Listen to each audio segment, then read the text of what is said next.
Berké Brown, welcome to Beyond. So great to be here, Ben. Yeah. So glad to be a part of this right now. Yeah, I'm fired up to have you on. So as I just sort of kind of give you your background, a little preamble, you're known as a leader in organizational and personal behavioral change. Yeah. During your time at UC Berkeley, you received many honors with your work culminating in the development of a UC Berkeley course on psychology of behavior change and wellness. Take us back to your early life that led up to your career. Can you tell us about where you grew up and what it was like? Yeah. So interesting. Born in Detroit, Michigan. My mom is Ethiopian. My dad's from Detroit. And we actually moved to California when I was 2 years old. And so was raised out here in Southern California. Kind of a recluse myself. Like I enjoyed my friends. I had an enjoyable life. But really one of the biggest things for me was I love playing with my toys, like action figures. It was always about imagination. I would want to create. So I realized that I was a creator. As time went by, I started getting into sports. My family was like, okay, get out of the house. So it got me into the house, started playing sports, and I did really well. Surprisingly well, football, wrestling, track and field, that's what I did. But it actually got me into, after high school, I became a personal trainer. So personal training is really what set me on the path that I'm on now in a huge way. What I had was, I kind of tell this story, I had a client of mine who was extremely quiet, extremely shy, and could not lift weight. He was skinny, he couldn't lift 25 pounds. I just remember looking at him, I'm like, I really want to help this guy out. Right. So time goes by, I'm training him, he starts getting a little bit of size. As he gets size, he starts to make a couple jokes. And for me, when a person's like starting to transition, they start to be a little bit more kind of jovial, they'll make jokes. So he started making jokes, I'm like, great, that's cool, all right. Then time goes by, he's like, I got a girlfriend. And I'm like, that's awesome, get back to lifting the weights. Time goes by, he goes, I'm engaged, and I want you to be in the wedding. Wow. And I'm sitting there at the wedding rehearsal, and he's standing above me, and he's looking just dapper, clean. And he has tears in his eyes, and he's looking at me, and he goes, if it wasn't for you, I wouldn't have believed I could have got a girl like this. Wow. And I'm sitting there, and I'm just like, is this self-actualization? Is this what I want to do the rest of my life? And How old were ultimately, you at this point? Geez, I was probably 20, I had to be 2021 when this happened. And really what happened at that point is it no longer became about training people. It became about belief. Because he didn't say, if it wasn't for you, I couldn't have got this. He says, if I wasn't for you, I wouldn't have believed. And so that has set me on the path. How do you get people to believe that they're capable? But how'd you know at 21, how'd you get that epiphany? How'd you get that insight? Because most people at 21, let's be honest, they're focused on other things. Absolutely. But you sound like you're soulful and you're deeper and maybe an old soul. What do you think gave you that insight? Yeah, that's a great question. I would say, okay, so I wrote a lot. And I think one of the most powerful, even with my clients now that I work with, journaling is one of the biggest things. I didn't know at the time that journaling, the effects that it had, what research says about journaling, but at the time I just knew that when I wrote, I felt better. And so there was a period when I was younger where two things came into my life that really kind of changed my perspective and it got me to learn more about who I was and what was more than what the world was talking about. One of my friends, Joey, he wrote poetry, and I would read his poetry and I hated it. I didn't really care for it, but I'm like, you know what, I want to try poetry. So I started writing. And I just got addicted. And then I stopped writing about like poetry about the world. I started writing like prose about my thoughts and what I was thinking and what I cared about. And I would even call out my own bluffs in my own writing, right? And as I became more self-aware, which is a huge, huge portion of my research and a huge portion of the work that I do, I started to understand what I cared about and what I loved. And couple that with music. My sister got a guitar when I was 16. She never played it. I would always borrow it. And I would start to create music. And I always say that if a person is able to connect to something and be able to spend time by themselves, it's something that I respect. If you're an athlete and you're a high-performing athlete or you're a musician, I know that you know how to spend time by yourself and work in discipline. And I think that being able to write consistently, being an athlete and at the same time be able to play music and write and come up with songs really got me to be able to be okay isolated, be okay with myself and not feel alone. And that really, in a lot of ways, freed me from needing to meet the demands of the social, kind of environment around me. And in a lot of ways, I think that's why at such a young age, when I saw that and experienced that, I'm like, this feels better than anything else that my friends have talked about. This feels better than anything that my church has talked. This is really what my power is to be able to inspire people to inspire themselves. So let's back up. In today's world, we got Instagram, and that's a limbic-rich platform. It's instant gratification. It's instant emotional response. It's not the cerebral cortex level. And most people operate on a limbic-rich environment where I want what I want when I want it. It's instant gratification. How do you drive people to a deeper sense of awareness and a deeper state of awareness to what you're talking about? Yeah, so it's the microwave mentality. I want to be able to put it in for a couple seconds and I want it to come out as it is. And I think what happens is I always ask this question, what led you to me? Why are you here? Is it working? That's the question that you have to ask. And no matter what culture I speak to, whether I'm doing stuff internationally, stuff here, I always ask, has what you've done worked? And if so, why are you in front of me? Right? And all it is just positing a very simple question. Because if you're at this place, that means that your math doesn't add up to the life that you want. And that kind of pauses them for a second. And then I say, are you willing to try a different way? Do you want to improve? And if they say yes, then we move forward. If not, I say, do you want to improve? If they say yes, then we move forward at that space.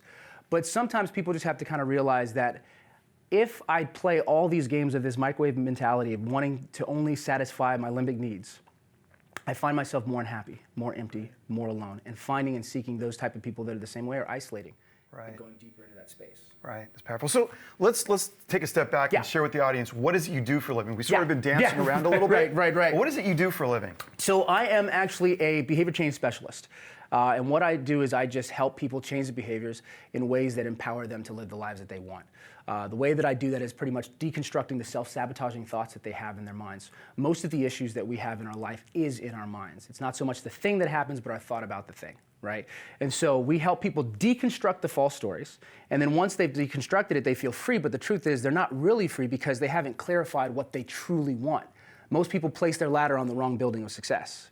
And so what I do is I say, let's put the ladder on the ground for a second, deconstruct the stories that you have, and then make sure we put it on the right building, right? And I do that through different programs that I have that pull from my research, and as well as the coaching work that I do. And so it's truly just to empower individuals, and I do that with individuals, executives, I do it with organizations, schools, whoever wants to change, because at the end of the day, we're all humans, and our brains all work very similarly. Even an organization is an organism in a sense. Right. And so it has the same type of limbic and prefrontal cortex as any human being would have. Right. Good point. So as a leading expert in motivation and behavioral change, what is the biggest challenge you have found in managing stress, career expectations, and performance in the workplace?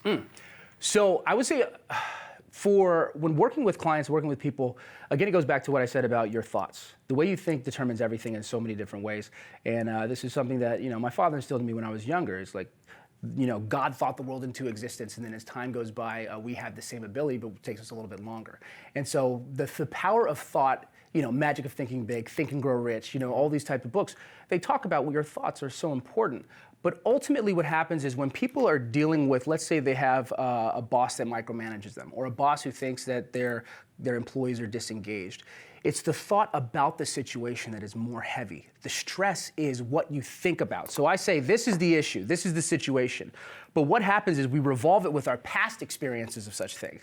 We revolve it with the future potentials of the negativity that can happen. We revolve it with how this means this person's disrespecting me and how that reminds me of my experience with my parents and how I was disrespected or when my friend did this. And so it's all these satellites around the issue that cause stress. And my job is to help you get through all that and realize those are just thoughts to just deal with the situation. And when you have the freedom to deal with the situation, you have more cognitive capacity to be a high performer to solve it. That's brilliant.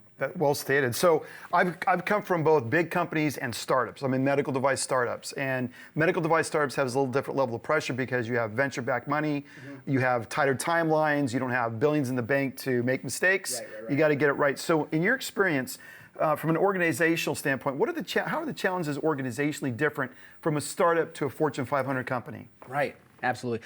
I think, well, obviously when you're in a startup, just like you said, there's limited funds and you're under the gun. Burnout is a big issue. Yeah. Burnout is a big issue because everybody has a vision and a dream that's so strong and everybody feels they're a part of something. But you're playing, there's so many roles that you're playing. At the same time, you haven't discovered kind of how to walk. You know what I mean? How to communicate between hierarchy, how to communicate between departments. There's a lot of things that are happening where everybody is wearing so many hats and they're just trying to survive, which is kind of a fun adventure. And I really, have a lot of the CEOs and founders understand that the adventure is a part of the process. But there's pros and cons. The pros is everybody is alive and fighting for a vision. Everybody believes that they are a part of something. But the cons are the burnout, the ability to kind of wear too many hats, the ability to be caught up in, it's so funny. A lot of times what a lot of founders do is they get caught up in creating templates and sheets as opposed to just running out and doing what needs to be done. Right. Then you look at an organization that's been established, they're like, no risk. We want to make sure that we're making profits. We have to make sure our stakeholders are happy. Exactly. And so there's not as much adventure. So the way that I say is it's the difference between an adventure and a vacation. An adventure, you don't know what's going to happen. It's going to be crazy, but it's going to be something that's memorable and a story you can tell a lot of people. A vacation is everybody has a picture of the Eiffel Tower on their Instagram. There's nothing really kind of tied to it. But there's different type of experiences that people have when they're in both. What I always recommend people to do is that if you're a worker within a corporation, you got to become an entrepreneur. You have to kind of see it as, okay, this is my own little startup within this space, and that's how I find value in what it is that I do. Right. You know, if you don't have value in what you do, then you're just a cog. Right. And if you're a cog, well, that leads me to the next question. So how do employees maintain a sense of uniqueness in large companies specifically and avoid feeling like just one of the cogs in the wheel? Because I could tell you the story where a guy had a lot of stress in his life, and the outcome was really bad to what happened to him, but he was in a big company, got to a point, didn't get the promotion, didn't feel valued, gave everything to that company. And then there's a lot of people just feel like I'm just a cog in the wheel and what I do doesn't really matter. So how do you manage people through those emotions? Yeah, so it's interesting. My work is, when I'm working with individuals, is different than when I'm working with a corporation. But what I will say is this, they did some research and they found out, the question was, what makes employees committed to their companies? Is it knowing the personal mission, vision, and values that they have themselves, or knowing the mission, vision, and values of the company? Now, obviously, if you know both, that's the highest level of commitment. That's what they found. But the second highest was not knowing the vision, mission, and values of the company, but knowing your own. Right. And by knowing your own, what it does is you almost self-select into the right job. And that's why I think one of the most important things is for people to know what they care about. And when I say know, not just say, I like this and that, but completely articulate it. When I work with my clients, we spend a month clarifying what they absolutely are certain that they care about, because then they can use that when they're choosing what corporation to get to. And when they choose, not only is the person interviewing them, they're interviewing the corporation, which allows them to make sure that they have purpose, passion, that their values will be met when they're working in that space. Beautifully said. So the next thing it sort of leads into, is it even possible to maintain a work-life balance? I've interviewed a lot of people on the show, and some people do it masterfully, and other people struggle at it. Right. Is it really the perspective you take in a situation to maintain a work-life balance? I mean, certainly there's a lot of strategies you can apply, but ultimately it's about how, like you said, you think about something and how you interpret stress and what is stress, the expectations we put on something. So is it about work life, or is it about the perspective? Is that more powerful in being able to maintain that balance? Totally. I would say that both are thoughts, right? The work life is a thought. It's been constructed, socially constructed work life. Because in reality, if I take away life, then there is no work, right? And it's kind of like the mind-body dichotomy. When you have mind and body, but I'm like, isn't my brain a part of my, and isn't, what happens is when we create this split, then one can be lost. The value is then now ratioed out. Mm-hmm. But if you make them one, if you can actually, what I call it is a work-life fusion, which is ultimately life. You know, for me, I love to travel. So I'm creating a reality where I am able to travel while being able to empower people.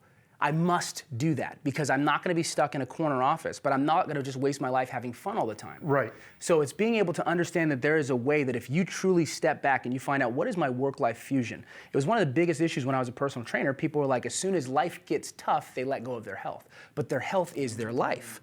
And since they have this ability to separate it, they lose the power. My work is how do I make them so inseparable that no matter what happens, you'll take care of it.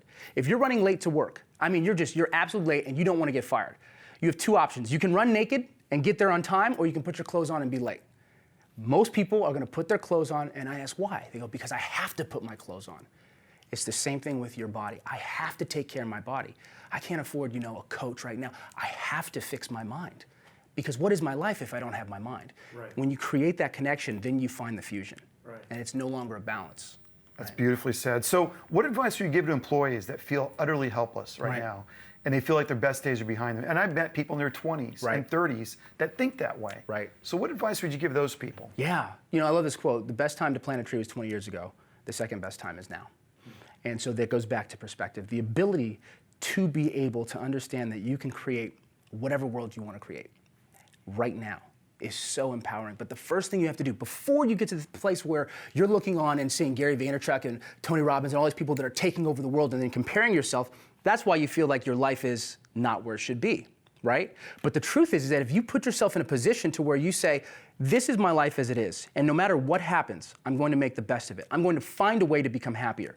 Then all of a sudden you free yourself through gratitude. You are just grateful that you're alive. And by being alive, you empower yourself to just take out the stress of where you should be. And when you take off the stress of where you should be, then you just are where you are. It's again, we talk about those satellites. Yeah. When you take away those satellites, all of a sudden you have the situation. When you have the situation, you've taken away the cognitive disruptions that are all these thoughts so that you can create a solution to make your life better. Does that make sense? Yeah. Yeah. That's a lot to unpack. Wow. Yeah, right? That's powerful. So as you look at part of your programs, you offer a number of programs. You offer lifestyle coaching. You offer, correct me again, you Life mastery coaching? Life mastery coaching. Can you share with the audience what this is and is it synergistic with the coaching for corporations? Right. Is it personal and corporation or both? Right. Excellent question. I would say with life mastery coaching, this is kind of the core of the work that I do, and that's really the deconstruction. What I say is, my job is to get you to run faster. And the way that I get you to run faster is not teaching you how to run. I don't even teach you about form. The first thing I do is cut the parachute that's on your back. The parachute are your thoughts, your self-doubts, your core beliefs, these sabotaging experiences that you've had, right? If I get you to cut the parachute, by default, you will run faster. Then once you run faster, we then have you clarify what it is that you care about in the world, your vision, your mission, your values. And I don't say it in cliche ways. My research was really about finding out what intrinsic and extrinsic motivators push people to make lasting change in their lives. What I hated as a trainer was that people would get results, leave, lose results, because the paradigm shift hadn't happened. All they had was an external motivator forcing them to do something. Mm-hmm. What my work is, how do I get you to internally realize that my vision is the most important thing? When someone knows what they're trying to do, when they know how they're trying to do it, what it looks like, then it makes it easier for them to move through the world. So as you're working with people to get them to that point, how much role does fear play in putting the brakes on the progress and just the self-sabotaging? How do you break out of that self-sabotaging mindset with people? The first thing I do is, this is an old cliche one, but it's an acronym: fear equals false evidence appearing real. Everybody hears that. What I often say is that there's two types of realities with fear. There's the thing you fear, and I like to use props. So this is the thing I fear, right? This thing looks larger than it is. Well, it's almost like the shadow of fear. This is a perfect example. This shadow is longer than the reality. What happens is the shadow are all the potential realities of what could go wrong. If I start this business, all these things could happen. The truth is, all of them can't all happen at one time. But what we do is we create this massive wall of all the potential realities of the fear of what could happen, rather than just go through it and experience what it is. The truth is, if you face fear, you're more empowered to grow from it. People think that the avoidance of risk, the avoidance of fear is what empowers them to survive. But the truth is, by avoiding fear, they're killing themselves. And so really what I often do is I let people look at their fear. I let them dissect it. And I say, if you can't look at it, then just kind of talk about it. Once you're able to look at it and touch it. Once you're able to look at it, touch it, pick it up, and realize that it wasn't as heavy as you thought it was, and that you're way bigger than it was. But it takes a lot of internal work. It takes a lot of cognitive thoughts. You have to be able to see, is my interpretation accurate to the reality of what's happening? The fear itself is smaller than the fear of the fear, right? My fear of the fear is the problem. And if I can reduce that so you can look at it for what it is, then you're free to be able to face it. How much does that fear, though, play into people's psyche of how they live life? So, for example, I've always said people vibrate at certain different frequencies. We all vibrate at frequencies as a living organism, right? Yet some people vibrate at the frequency of crazy. They want drama because that gives them purpose. And then whatever they put their intent on is bringing in that attenuation and that tune to that frequency. So the idea of not making it, not being successful, maybe plays into that tape that plays in their head of, this is where I'm supposed to be. And so I construct a world where I'm always at this place that's just on the edge of maybe being successful, but I continue to self-sabotage because that's the story I've always told myself. Absolutely. Right? So how do you work through getting real with where you're at and why you're doing what you're doing to really prevent you from being what you could be? Oof, great question, man, and great breakdown in the question. The first thing you need to be aware of is your awareness. As simple as that. You have to start to see yourself. The problem is most of us are unconscious. One of the first things I do with my clients, and I offer health mastery as well, but this is for every client. The first week, they take pictures of every meal they eat. And they're thinking that I'm gonna judge what they're eating. I don't even care what they're eating. I just have them take a picture of every meal that they eat for a week. Then we go over and look at the pictures, and I say, what did you learn? And they said, well, I learned that I didn't know I ate that much, or I ate this little, or I didn't know that this type of food is what I had. And they discovered basic things. And I said, here's the thing. This has nothing to do with what you ate. You were about to eat, and you thought, oh, I need to take a picture for Berké. So I take a picture. Not only do I take a picture, I then send it to him. There's about 4 steps that are involved before they eat that food. And what I'm teaching them to do is become mindful. They don't even know what's going in. If I ask what you had on Thursday, you have no clue. Most of us are unconsciously eating. But what that does is when I get you to capture your foods, you become aware of what's happening and responsible for it at the same time. The next exercise is to capture your thoughts. When you capture your thoughts, you become aware, oh my goodness, I did not know I talked to myself this way. The way we talk to ourselves is worse than anything that we've ever heard. If we heard any person talking to anybody that way, we would stand up for them. But we berate ourselves so heavily. Once you berate yourself, once we get a record of all these thoughts that you have, we then ask, what is the core story about this? What is it? What are you telling yourself? What do you ultimately believe? What is sourcing this information? Then we do some work to find out what's sourcing that information. And then I ask you, how true is it? And there's a very specific process that I go through. And when you find out that this is not true, a whole new universe opens up. Right. That's it. And that's all I want. I just want to give you the option of being another person. Right. And when they realize that they don't have to be that way, then they gain the freedom to make a choice for the first time in their lives most often. That's powerful. Well said. Thank you. Yeah. So how important is a life vision in building the life of your dreams? Oh, man. All right. Because this could be a cliche, life vision, right? But how important is it to have a vision for your life? Man, I envision a world where boundless imagination and creativity is applied to life itself, where the very art of living is mastered and evolved as each individual is empowered to express their unique greatness in the world. That's my vision. I can cut this thing down, and I do this with my clients. I can break this down to pieces of my life, every single piece. See, the problem with a vision statement is it's cliche. People have heard it so often, so much, that they just throw it out. Right. But in my research, internal motivation, internal drivers, having a purpose, the 3 things that determine self-determination, our ability to create our world as we desire it to be, require competence, to believe that you're smart enough to handle it, autonomy, the freedom to do so, and relatedness, being tied to something bigger than yourself. Your vision is tied to something bigger than yourself, which makes you overcome your own self-sabotages to achieve it, right? And so a lot of times is that a vision statement isn't just a matter of words. There's an entire narrative that I put my clients through to figure it out. Balanced imagination and creativity goes back to what I said earlier, where I was playing with my action figures. I was a creator. I created music. I love creation, right? Where people are empowered to express their unique greatness. We all are unique. Master and evolved. Before all of this, I was a musician. I was a singer-songwriter. I loved music. It was everything that I did, and I was good at it. But then I got a callus on my vocal cords. I wasn't able to sing. I thought I died. I thought I was nobody anymore. Wow. Right? Yeah. I mastered my art, but then I lost who I was. And what I say a lot of times is that I was looking at the sun, and for the first time in my life, I saw a sunset. And I'm like, what's happening? And it's getting darker, and it's getting colder, and then all of a sudden I can't see. But as time went by, my eyes adjusted. When my eyes adjusted, I saw the stars. Billions of stars, sometimes thousands times bigger than the sun. Yes, farther to get to, but more brighter. That adjustment is evolving. Not only master your craft, but to evolve beyond it. If something has happened in your life and you just felt like you dropped the ball, lost it all, you've mastered that, great. Evolve. We're constantly adapting, that's what we have. This is all in my vision statement. I can tell an entire story. I do speeches just on the vision statement because it's so important to understand that it's tied to who I am as a person, which gives me the strength and fortitude to push through. That's probably, you just almost answered the next question, sort of, but is it important to have a flexible perspective in life as you're going through setbacks and successes? Absolutely, yes. I mean, flexibility, you look at nature, nature's flexible, right? We come from nature. You have, this all came from exploding stars. You know what I'm saying? So flexibility it's built in. So the thing that is totally the antithesis of it is controlled environments. Like this is how it must be. That's not natural. And so what happens is saying to be flexible is like, oh, you need to be flexible. But the truth is, to be controlled is insane. To think that it has to go in a certain way is a form of insanity because you're going against the laws of nature. You know what I mean? The second law of thermodynamics. Right. And so in a lot of ways, what I say is that when you learn to adapt, you are no longer married to an outcome. When you're no longer married to an outcome, then it becomes a game. What I often tell people is I say, what if goals were just excuses for adventure? When you say goals are just excuses for adventure, you put yourself into a place where you're not afraid to fail.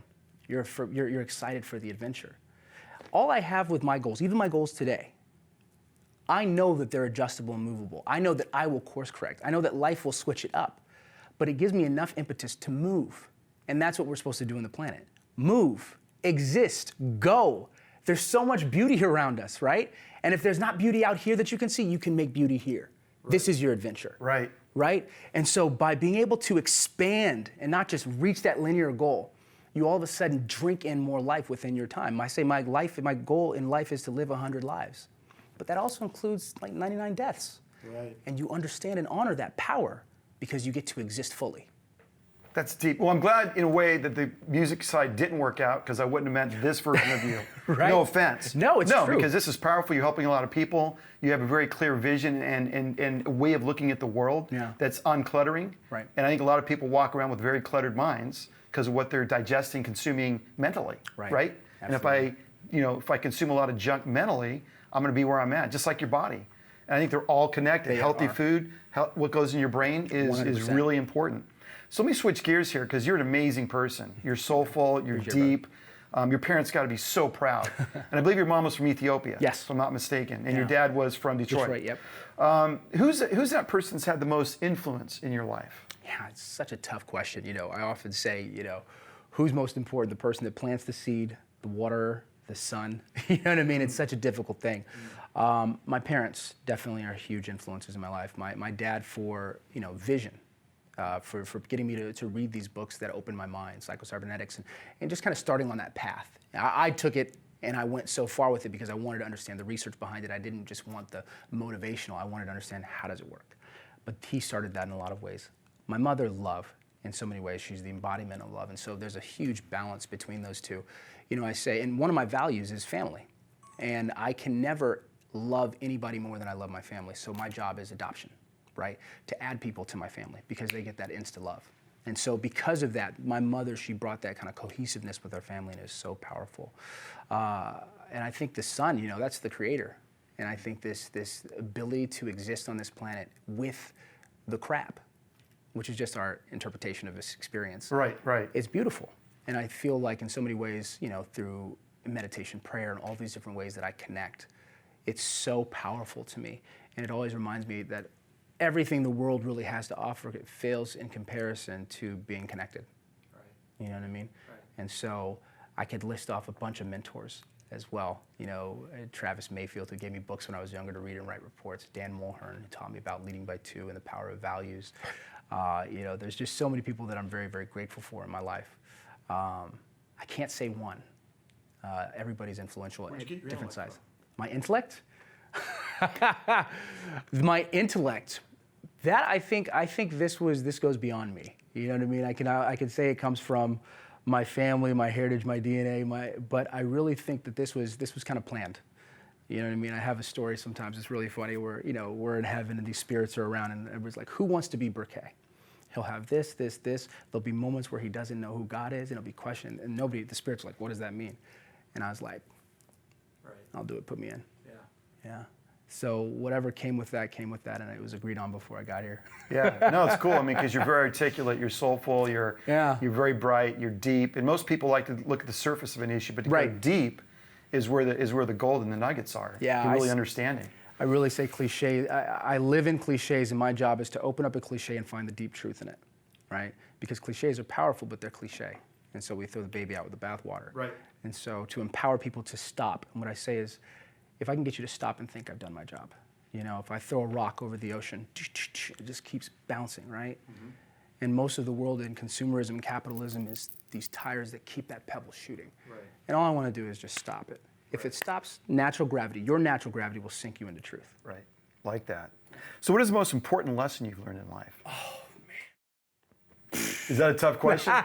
It's so funny. Is there one? I'll tell you that I will say that the answer should be changing every 4 or 5 seconds. Because I feel like it's a lesson in life is this. I guess something that's important that I think is a beautiful thing. For every 1,000 hacking at the leaves of evil, there's one chop at the root. Henry Thoreau said that. And most of us are spending time buying books, hiring coaches or therapists, trying to fix these leaves. But the truth is, if you can pause and think and ask yourself, what do I care about? What's important to me? Just throwing everything else away. Then really you can chop at that root. You know what I mean? And so it puts us in a place where being able to center and know ourselves, and I always recommend journaling. People are like, I don't know what to do. Just start writing what you're thinking. Because when you write what you're thinking, if you come back a day later and read it, it won't even sound like you. And so you're starting to become an expert of you. I tell all my clients, you were going to be a researcher of yourself. And when you know yourself, you'll finally love yourself. And when you finally love yourself, you'll be able to create the world that you want. But it takes you centering and not dealing with all the little tiny issues in your life, all the little satellites, but centering down to what's most important. How important is it not to care what people think? How important is it not to care what people think? Well, it's very important, right? But you know, naturally as humans, we're communal creatures, right? And so we need to care, and there's social constructs and stuff like that. I think what's more important is the goal is to care about what you think. And when you care about what you think so much, it turns the volume down on those around you. So it's good. I need accountability. I need people to say, hey, you know what I mean? Check it. And even if people say negative things about me, it's like, hey, can keep me down to earth, right? But at the same time is to, when I hear my voice so clearly, or God's voice, or the internal space so clearly, then by default, everything else becomes quieter. And so that frees you from not saying, F what everybody else is thinking. It's let me turn the volume up on me, right? And that'll naturally de-escalate the sound. I love it. Yeah. Well said. Is there anything we haven't covered you'd like to share with the audience?